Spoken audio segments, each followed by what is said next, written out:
결혼 생활 2년 동안 참 많은 일들이 있었습니다. 드라마나 인터넷에서만 봤던 시댁 얘기가 제 얘기가 될 줄은 정말 몰랐어요. 결혼 초 저희 시어머니는 일주일에 3번씩 전화하기를 바라셨어요. 월, 수, 금 이렇게요. 처음에는 의무감으로 했는데 어느 순간 의문이 들더라고요. 남편도 친정 부모님께 자주 전화하지 않는데 왜 저만 시어머님께 전화를 해야 하는 걸까요? 그래서 어느 순간부터는 전화를 안 했습니다. 남편한테 시댁에 직접 전화하라고 했더니 그냥 두라고 하더군요. 일주일쯤 지났을까 시어머님께서 전화를 하셨어요. 살아있니?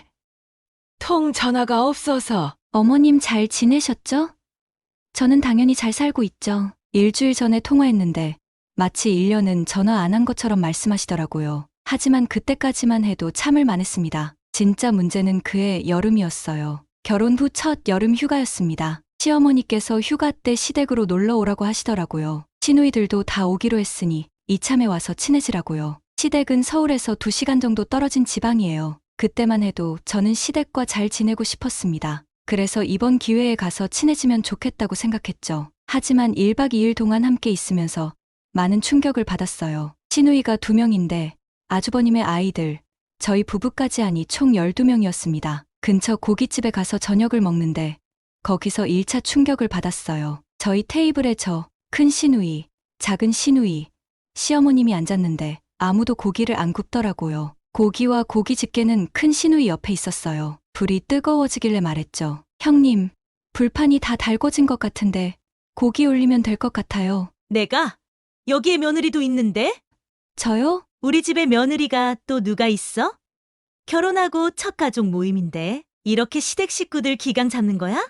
와, 옳게 무서운 사람이었구나? 보통은 고기와 집게가 가까이 있는 사람이 굽는 게 상식 아닌가요? 그런데 테이블 반대편에 앉아 고기와 가장 멀리 떨어져 있던 제가 고기를 안 굽는다고 꾸중을 듣자 어이가 없더라고요. 게다가 결혼 후 첫 가족 모임에서 이런 식으로 며느리를 대하는 걸 보니 정말 황당했습니다. 아, 그런 거예요? 그럼 이참에 기생 며느리가 되어 볼까요? 제 대답에 테이블 분위기가 순식간에 싸늘해졌어요. 첫 가족 모임부터 갈등이 생기면 안 되겠다는 생각에 결국 제가 고기를 굽기 시작했죠. 그런데 이게 웬일인가요?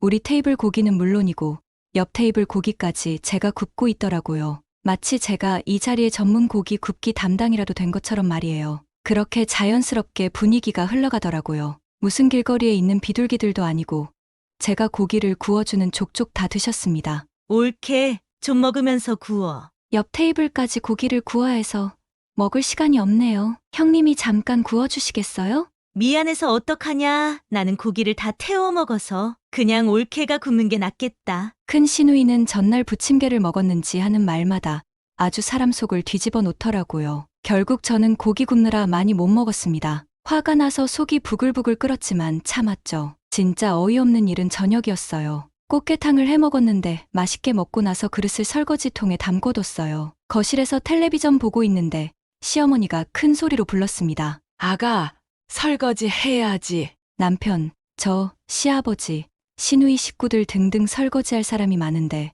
저만 콕 집어서 부르더라고요. 제가 인상을 찌푸리며 남편에게 말했어요. 오빠가 해.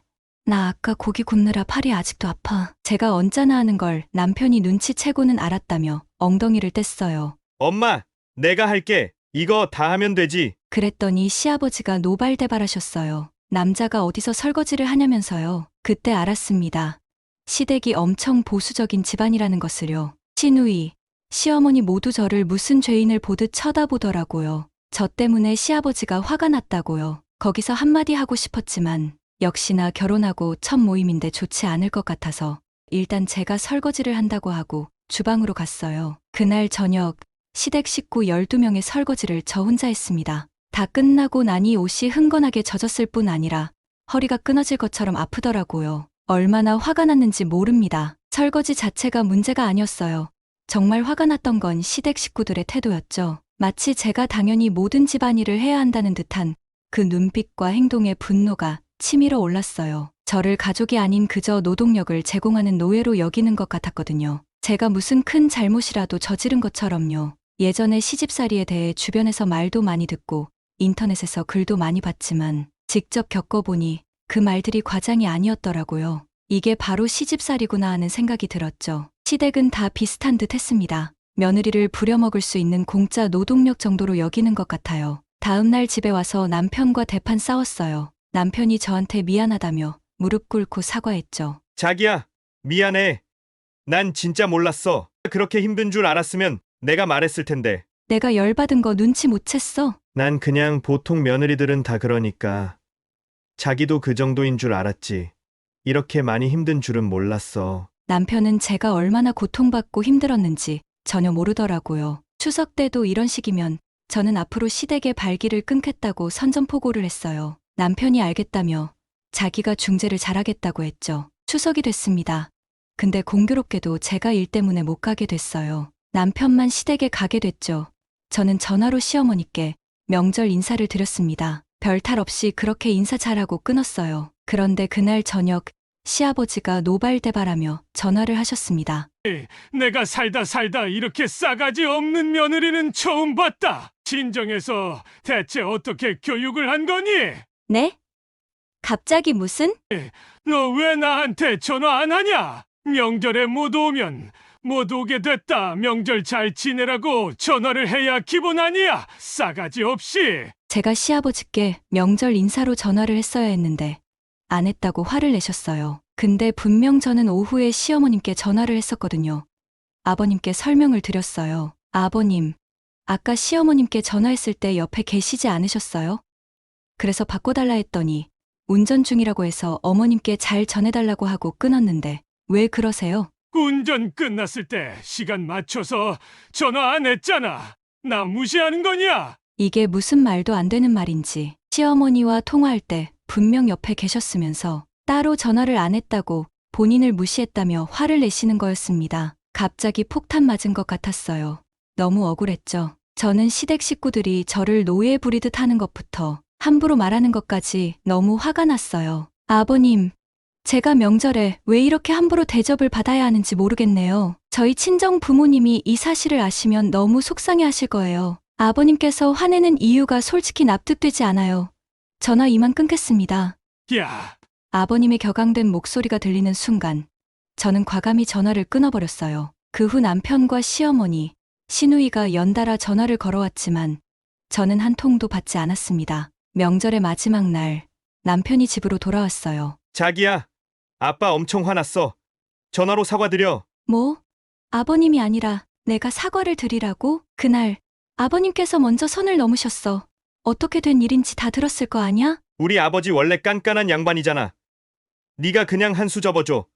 어른 이겨서 뭐 하겠어? 순간 머릿속이 하얘졌어요. 남편의 말에 어이가 없어 말문이 막혔죠. 내가 잘못한 것도 없는데 왜 사과를 해야 하는 걸까요? 더군다나 남편은 제 편이 되어주기는커녕 오히려 시댁 편을 들고 있었어요. 분노와 서운함, 그리고 깊은 상실감이 들었습니다. 이게 정말 내가 꿈꿔왔던 가정의 모습일까? 과연 이대로 계속 살아야 하는 걸까요? 제가 수그러들지 않자 남편도 한숨을 쉬었죠. 그러면서 이 일을 덮자고 하더군요. 저 역시 더 이상 말도 하기 싫었습니다. 그러고 나서 한참 후에 시어머님 생신이 다가왔어요. 결혼하고 첫 생신이라 시댁으로 찾아뵀습니다. 시아버지는 제가 사과를 안 드렸다고 꼴보기 싫으시다면서 나가셨더라고요. 자리가 불편했습니다. 선물만 빨리 드리고 와야겠다고 생각했어요. 어머님, 생신 축하드려요. 선물인데 마음에 드실지 모르겠어요. 선물로 국산 브랜드의 좋은 가죽 가방을 해드렸습니다. 시어머님이 선물을 뜯기도 전에 옆에 있던 큰 시누이가 먼저 선물을 뜯어서 보더라고요. 그러더니 선물을 보면서 한마디 했습니다. 확실히 며느리가 좋긴 좋네. 이런 비싼 가방도 선물로 주고. 그러면서 제 SNS에서 봤다면서 말을 덧붙였어요. 근데 올케네 엄마는 외국 명품 가방 갖고 있던데 우리 엄마는 국산 가방이네? 올케네 엄마라면 저희 엄마요? 사돈댁을 이렇게 부르는 경우도 있나요? 정말 예의라고는 없는 시누이였어요. 그리고 저희 엄마 명품 가방은 엄마가 일해서 번 돈으로 직접 산 거였습니다. 그러면 형님은 어머님 선물 뭐 사셨어요? 나? 나는 딸인데 뭘. 그리고 나 요즘 힘들어서 돈이 없어. 엄마 미안해. 내년에 좋은 거 해줄게. 큰 시누이는 항상 돈 없다면서 비싼 옷에 비싼 가방은 다 들고 다니더라고요. 제가 기분 나쁜 내색을 하자 시어머니가 달래면서 말했어요. 아유, 괜찮아. 이 가방도 나는 마음에 들어. 올해 국산 가방 선물로 줬으니 내년에 해외 명품 가방 선물 주면 되지. 며느라가 내년 선물 기대할게. 어머님, 저희 엄마는 직접 벌어서 명품 가방 산 거예요. 제가 무슨 돈이 있다고 명품 가방을 선물로 드릴 수 있겠어요? 이이가 올해 보너스 타면 모르겠지만 한두 푼도 아니고 명품 가방은 힘들지 않을까요? 참 희한한 게 시댁은 잘하면 잘할수록 더 많은 걸 바라시더라고요. 제가 왜 시어머님 생신에 저도 없는 명품 가방을 사드려야 하나요? 저한테 돈 맡겨두셨나요? 며느리는 무조건 시어머님께 비싸고 좋은 선물을 해줘야 한다는 법이라도 있나요? 첫 생신이라 좋은 마음으로 가방 해드린 건데 오히려 기분만 상하고 돌아왔습니다. 너무 속상하고 화가 나서 친구들과 이야기도 나눠보고 인터넷에 글도 올려봤어요. 그리고 결론을 내렸습니다. 어느 날 퇴근하고 돌아온 남편을 붙잡고 진지하게 이야기를 했어요. 오빠, 곧 있으면 아버님 생신이잖아. 나 그때 안 갈래. 뭐? 왜? 이거 아닌 것 같아. 그냥 각자 집은 각자가 챙기자. 각자 집? 네 집 내 집이 어딨어? 결혼하면 다 같은 식구고 같은 집이지. 같은 식구는 무슨, 웃기는 소리 그만하고. 나 진짜 진지하게 말하는 거야. 나 나쁜 며느리 할게. 아니, 나쁜 며느리 될 거야. 이제부터 시댁 생신도 오빠가 챙기고 전화도 오빠가 직접 해. 명절도 오빠만 가. 우리 집에는 내가 갈게. 생각해보니 오빠는 나처럼 우리 부모님한테 전화도 안 하고 선물도 안 챙기잖아. 근데 왜 나만 이렇게 착한 며느리 노릇을 해야 하는 거야? 이제 사양할게. 지금 이혼하자는 거야? 이혼이라니. 내 말을 오해하지 마. 정말 순수하게 각자 집은 각자가 알아서 챙기자는 거야. 남편의 표정이 굳어졌어요. 하지만 저는 제 결심을 굽히지 않았죠. 나는 내가 지켜야겠어. 이러다 화병 날 것 같아. 아버님께서 전화로 화냈을 때 내가 얼마나 놀랐는지 오빠는 모르지. 나는 나름 한다고 했는데 시부모님이나 형님은 더 많은 걸 바라시니 난 이쯤에서 그만 포기하려고. 내가 가족으로 들어간 거지 노예는 아니잖아. 남편은 한동안 말이 없더니 깊은 한숨을 내쉬었어요. 그리고 아무 말 없이 방으로 들어가 버리더라고요. 그 순간 저는 마음이 더 아팠습니다. 제 마음을 이해하지 못하는 남편의 모습에 실망감이 밀려왔습니다. 이후에도 남편은 이 문제로 저를 몇 번이나 설득하려 했어요. 매번 비슷한 말들이었죠. 자기야, 우리 가족인데 화목하게 지내야 하지 않아? 한 번만 참아주면 안 될까? 오빠, 난 지금까지 계속 참아왔어. 이제는 더 이상 참기 싫어. 그래도 어른들한테 그러면 안 되잖아. 우리 부모님이고 네 시부모님인데. 그럼 오빠는 내가 평생 이렇게 살았으면 좋겠어? 나도 인격체야. 존중받아야 할 사람이라고. 이런 대화가 몇 번이나 반복됐어요. 남편은 제 입장을 이해하려 하기보다는 그저 상황을 무마하고 싶어 하는 것 같았어요. 저는 더 이상 착한 며느리 역할에 갇혀있고 싶지 않았어요. 제 마음이 변할 기미가 없자 결국 남편도 포기를 했습니다. 그날 이후로 저는 정말 나쁜 며느리가 되기로 결심했어요. 물론 예의는 지켰지만 더 이상 무조건적인 희생은 하지 않았죠. 시어머니께서 전화하라고 하면 바쁘다고 했고 명절에도 꼭 가야 할 이유가 없으면 가지 않았어요. 처음에는 시댁에서 불만이 많았죠. 하지만 남편이 앞장서서 저를 보호해 주었죠. 1년쯤 지났을 때 시어머니께서 서울로 저를 찾아오셨습니다. 너 무슨 애가 그렇게 독하니? 며느리가 며느리다워야지. 뭘 그리 너 혼자 잘났다고 시댁 싫다고 유난이야? 너네 부모님 좀 내가 만나봐야겠다. 저한테 사과를 하러 오신 게 아니라 야단치러 오신 거였습니다. 어머님, 갑작스럽게 찾아오셔서 당황스럽네요. 그리고 너희 부모님이 아니라 사돈 아닌가요? 이미 오빠가 설명드렸겠지만 각자의 부모님은 각자가 챙기기로 했어요. 어머님도 제가 챙기는 것보다 아들이 직접 챙기는 게 더 좋으시잖아요? 지금 그걸 말이라고 하는 거니? 제 정신이야? 저뿐만 아니라 요즘 이런 집들 많더라고요. 어머님도 익숙해지면 편하실 거예요. 보니까 다른 집은 이러다가 아예 시댁의 발길을 딱 끊어버리더라고요. 너 지금 협박하니? 아니요. 그렇지 않아요. 단지 제 입장을 설명드리는 거예요. 저는 그렇게까지 극단적으로 가고 싶지 않아요. 특별한 일이 있으면 당연히 인사드리러 갈 거예요. 하지만 저를 단순히 며느리라는 이유로 무시하거나 모든 것을 당연하게 여기시는 건 삼가해 주셨으면 합니다. 그리고 이렇게 갑자기 제 직장으로 찾아오시는 것도 부담스러워요. 앞으로는 저 말고 오빠랑 상의하세요. 시어머니는 제 말에 어이가 없다는 표정을 지으셨지만 더 이상 할 말이 없으셨는지 그대로 돌아가셨어요. 초반에는 시댁에서 불만의 목소리가 들려왔어요. 하지만 저는 제 결심을 굽히지 않았죠. 남편도 처음에는 힘들어했지만 점차 저희 입장을 이해하기 시작했습니다. 네 말이 맞아.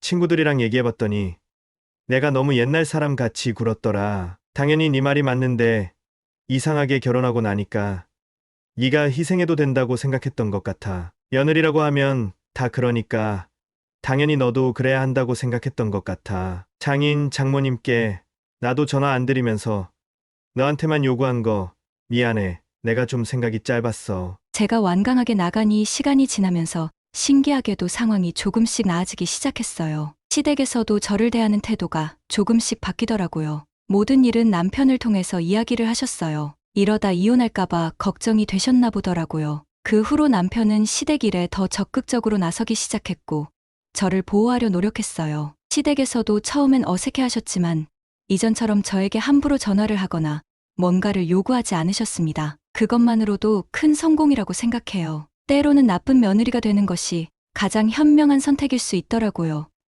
저도 이번에 많은 것을 깨달았습니다.